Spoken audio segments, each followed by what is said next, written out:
Shot d'écho à l'heure de latte.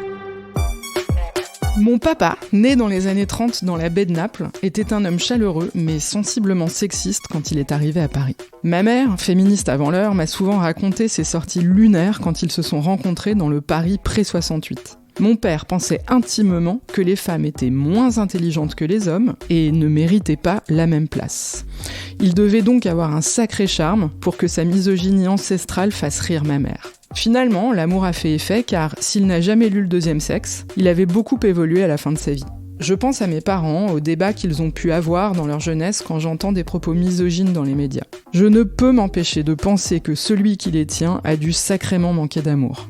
En réalité, l'idéologie selon laquelle les femmes devraient avoir un statut social inférieur aux hommes s'appelle l'antiféminisme. Cette idéologie s'est manifestée dans l'histoire en réaction au féminisme. Au XIXe siècle, les antiféministes étaient opposés au droit de vote des femmes et à leur éducation. Depuis, l'antiféminisme a évolué, s'adaptant à ses propres échecs, et en 2021, l'argument est que le féminisme n'est plus nécessaire, que les femmes tirent bénéfice de leur statut de femme et que ce sont désormais les hommes qui souffrent. Les recherches montrent qu'Internet a accru la visibilité des sentiments antiféministes, et les femmes journalistes, universitaires et politiques qui s'expriment sur les questions de genre sont la cible de violentes attaques misogynes. Un papier américain récent permet de dessiner le portrait sociologique et électoral des antiféministes d'aujourd'hui.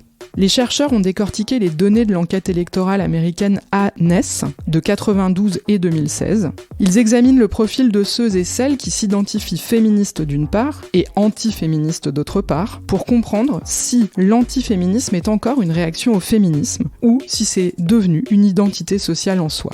Ceux et celles qui s'identifient féministes représentaient 24% de la population en 1996, soit environ une personne sur 4, et ils représentent 38% aujourd'hui, soit plus d'une personne sur 3. C'est tristement seulement chez les femmes que le féminisme a gagné du terrain. Une femme sur 2 s'identifie féministe aujourd'hui, mais toujours seulement un homme sur 4. Seriously les mecs ?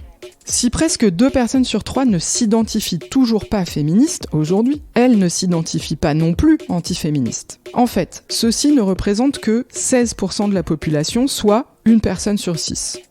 Les antis sont bien le miroir des féministes sur certaines dimensions. Par exemple, les personnes ayant fait de longues études seront plus probablement féministes, tandis que les antiféministes sont plus souvent sans diplôme. Les électeurs de gauche sont plus représentés chez les féministes, tandis que les électeurs de droite sont plus présents chez les antiféministes. Et le fait d'assister à un office religieux régulièrement ou d'être parent à la maison augmente la probabilité d'être antiféministe.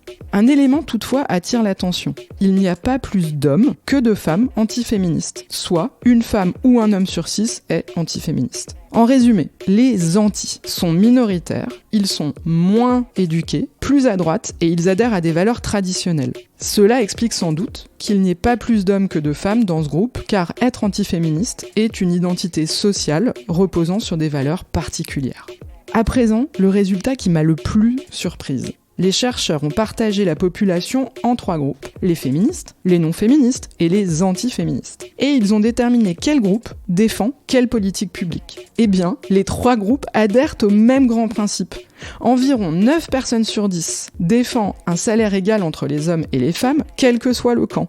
Une grande majorité approuve le congé parental, quel que soit le camp, ou souhaiterait qu'il y ait plus de femmes élues, encore une fois, quel que soit le camp. Et encore plus surprenant, aux États-Unis, 65% des antiféministes soutiennent l'avortement, contre finalement 76% chez les féministes.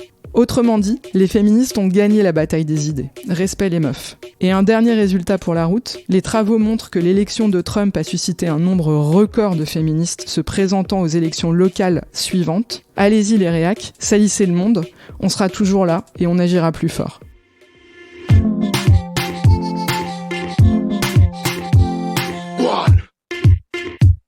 C'était un podcast de l'université Paris-Dauphine, PSL.